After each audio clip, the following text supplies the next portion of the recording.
Ya, kini giliran Capres nomor urut 3 Ganjar Pranowo terang-terangan mengkritisi Capres nomor urut 2 Prabowo Subianto soal keputusan membeli pesawat bekas. Ganjar mengingatkan Prabowo mengenai nasib pilot yang menggunakan pesawat bekas untuk latihan. Menurutnya banyak prajurit menerima resiko tinggi berkaitan dengan alutsista bekas. Dan saya senang kalau nanti Bapak dalam forum ini menjelaskan ide Bapak untuk membeli pesawat bekas. Kenapa ini menjadi penting? Kami tidak rela dengan statement Bapak tadi yang saya dukung, Pak. Kasihan prajurit. Pak, kalau pilotnya itu mesti dilatih 3 tahun, pesawatnya bekas, Pak. Dan dia harus datang lagi, pelatihan lagi, Pak. Dengan resiko yang sangat tinggi, tentu itu sangat berbahaya. Maka peningkatan itu, Pak, di awal saya sampaikan, kenapa pertumbuhan harus tinggi? Kenapa industri dalam negeri menjadi prioritas?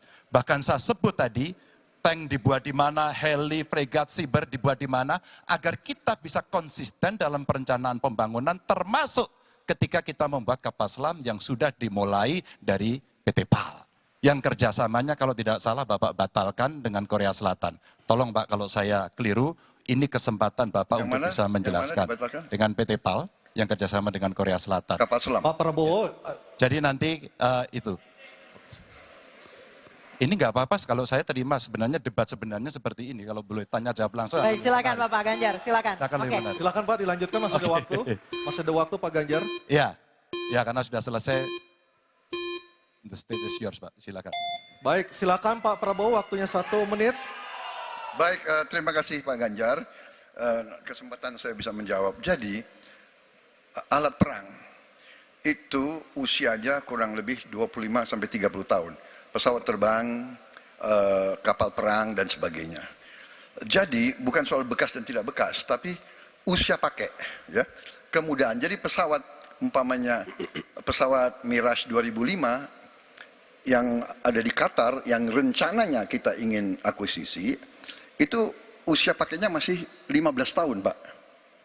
Dan teknologi ini mengarah kepada yang lebih canggih. Kita menunjukkan yang canggih, yang terbaru.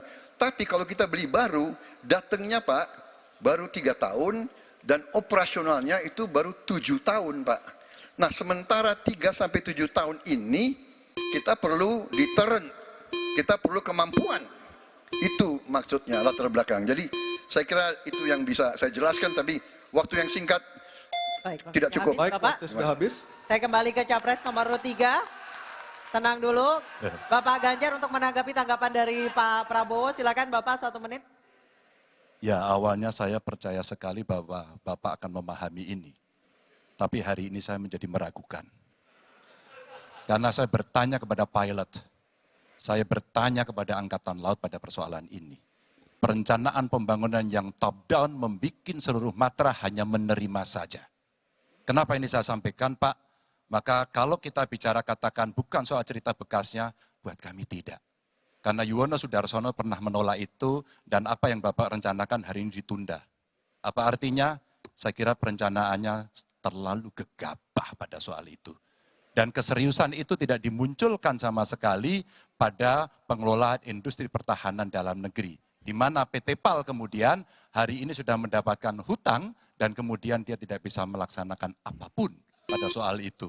Maka ini menjadi catatan, tapi saya berterima kasih karena Pak Prabowo menjelaskan itu. Dan mudah-mudahan masyarakat menjadi jelas posisinya.